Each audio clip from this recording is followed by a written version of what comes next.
Shining Residence Refrain. I had fun with this, believe it or not. I do agree with the criticisms of other reviewers like the AI is dumb, it's really grindy, there's no quick way to traverse the map, the story is a generic bad guy who wants to rule the world, so let's stop him together, friends. How the hell did I have any fun in this game? Battle system. You put your preferred character in the leader slot. Yeah, I didn't know that was a thing, and I struggled using characters I wasn't familiar with. You can't just switch characters during battles, so that's dumb. Also, you gotta pause and open the menu every time to use items like potions. The AI isn't doing any favors to me either. Keep getting poisoned by my own party members. Here's where the bond diagram comes into play. Now, the game does a terrible job in explaining the bond diagram. It does a terrible job at explaining anything really. Basically, it says try experimenting for yourself and see what works, which is who the fuck made the tutorials of this game? That's like kicking out your 5-month-old baby out of the house and expecting them to get a job and contribute to society. This is fucking stupid.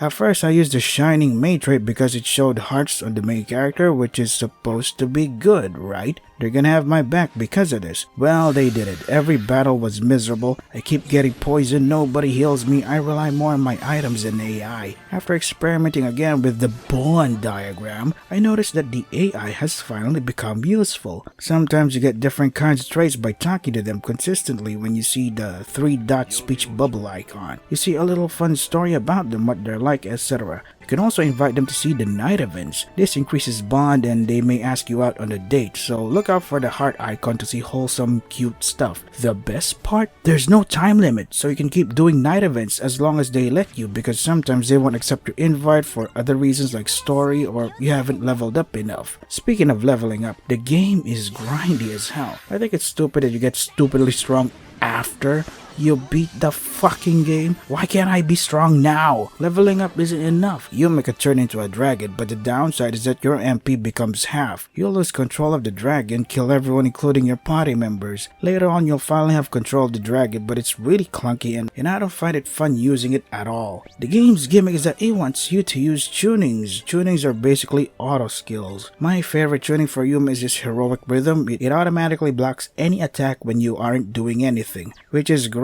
because I suck at that stuff. Then there's Earth Bowstring for Kirika. Your normal attack now has Earth element damage, which is cool as all hell. There's also the band. By pressing R1, choose which song that suits the battle. I like the AP cost decrease when you have Marion's rapid fire tuning. It's so fun to cheese the battle. Unfortunately, you get the rapid fire after you beat the fucking game. It's so stupid.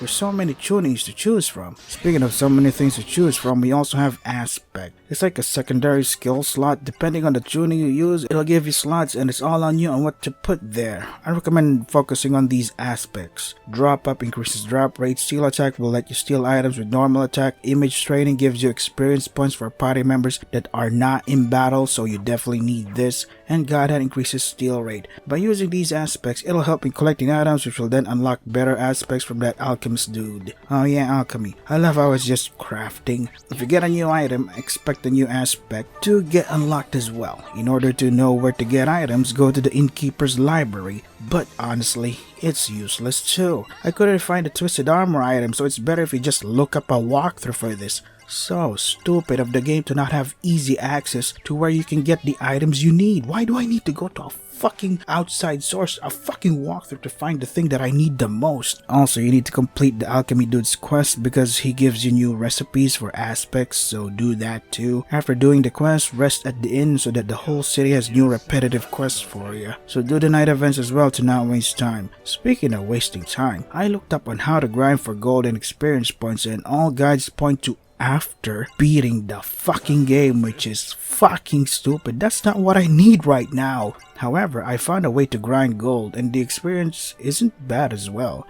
After playing for a while, the game will introduce you to the Grimoire. It's some distortion to the world or bullshit like that. You can see what looks like slots for aspects, right? Those are for sigils, which look a lot like aspects. The difference is you can't equip sigils for your party. In the drowsy reefs, you'll spot these purple fish. Sometimes it'll spawn goldfish. Go beat those things and it'll give you the legendary goldfish aspect. Beating up those goldfish also gives you items that help in creating the money up aspect. If you don't have the recommended aspect I stated from before, before, money up is good to have for now. After collecting the goldfish aspect, put it all in the grimoire, beat up all the goldfish while equipping everyone with money up, steel attack, god hand, drop up any of those. You'll get good XP but great gold. I read up that there's egg hunts, which is also good for grinding levels and lots of gold, but again, everyone points out that you can be overpowered after you beat the fucking game. If you ever get the egg hunt sigil, just ignore it and only use it after the game. So it's pretty fucking useless. Continue the goldfish grind and it'll help you in the long run.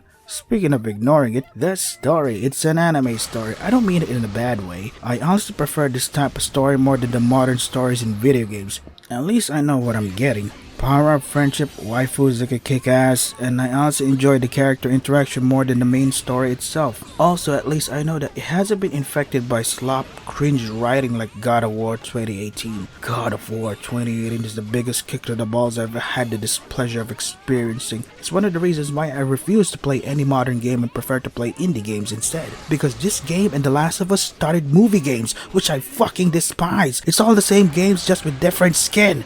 Oh wait, I went off script there. Maybe one day I'll make a why I don't play modern games video or something. And God of War 2018 showed me that this is what we're getting from now on. A boring, low testosterone quote-unquote games that is pretentious as all hell for thinking it has deep writing while shoving it down our throats that you're bad, white man bad, capitalism bad, illegal immigrants good, let the minorities in chud, sucking globalist dick is good, letting your people die is good, just accept your fate, goy. Oh wait, I went off script again. Speaking of script, the main story is bland. The character interactions are what I enjoy. Granted, it's not for everyone who might think this just slows the game down, but at least it's a little break I enjoy from the grind. Plus, when you choose any waifu ending, I like how it has the balls to say the L word. Break out the L word. Lesbian? The other L word. Lesbians?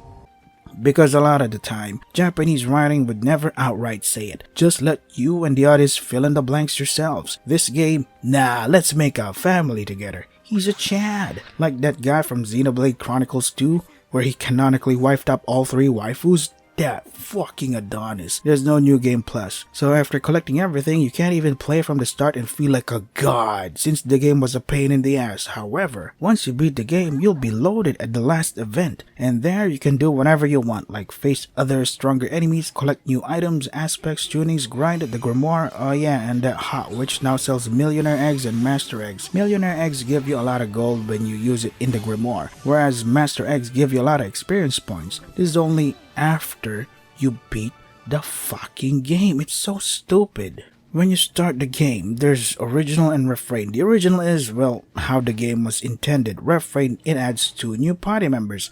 The Emperor, Dragon, Waifu, and the Swords Dude.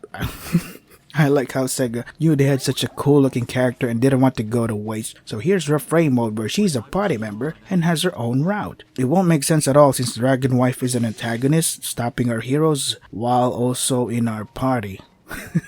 After I was done with the original, I started with Refrain mode, and because I knew what to do, what Bond does, how to order around the AI, alright, I forgot to mention, use the D-pad to give them orders. I prefer them to focus on healing so that they'll immediately heal you if an enemy does a big attack and stuff. I was in chapter 2, my party was about level 15 and Swords Guy's level 8. I faced off against a Manticore that was level 40 and I was able to beat it. Sure, I had to use up all my items, but realizing that there is a way to beat up enemies by knowing their patterns, when to dodge and stuff, it was a really fun experience for me. Then again, because I refuse to play any modern game, maybe being able to experience this is giving me some sort of bias? Who could tell? Only you, the viewer, can judge the game by yourself. So how did I have fun with this game again? Alright, this game is a waifu simulator that has dragons and swords.